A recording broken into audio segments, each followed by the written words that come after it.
मछुआरे का श्रापित जाल। एक छोटे से गांव में रमेश नाम का एक मछुआरा रहता था। वह हर दिन सुबह सुबह अपनी नाव लेकर नदी में मछलियां पकड़ने जाता। रमेश का जीवन शांत था, लेकिन वह अपने लालच के लिए जाना जाता था। एक दिन उसने नदी के किनारे एक बूढ़े बाबा को देखा। बाबा ने रमेश को चेतावनी दी, इस नदी में एक जादुई मछली रहती है। अगर उसे पकड़ने की कोशिश की तो यह नदी तुम्हें श्राप दे देगी। रमेश ने उनकी बात को हंसी में टाल दिया और सोचा कि यह सिर्फ एक कहानी होगी।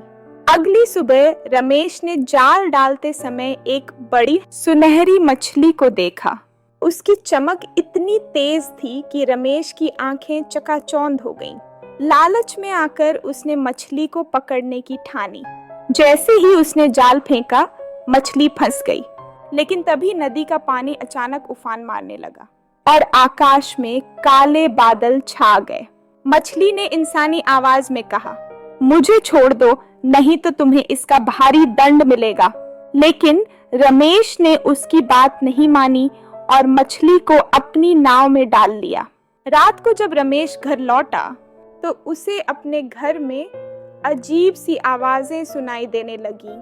दरवाजे अपने आप खुलने बंद होने लगे। उसकी छत से पानी टपकने लगा, जैसे वह नदी के बीच हो। जब उसने उस मछली को देखा तो वह मछली अब एक डरावनी छाया में बदल चुकी थी। छाया ने रमेश से कहा, तुमने मेरा घर छीना है, अब मैं तुम्हारा सब कुछ छीन लूंगी। अगली सुबह गांव वालों ने देखा कि रमेश का घर खाली था। उसकी नाव नदी के बीच उलटी पड़ी थी और रमेश का कहीं पता नहीं था। गांव में आज भी लोग कहते हैं कि अगर रात को नदी के पास जाओ तो रमेश की चीखें सुनाई देती हैं।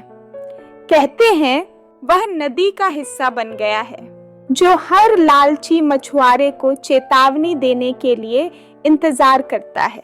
शिक्षा, लालच का अंत हमेशा बुरा होता है।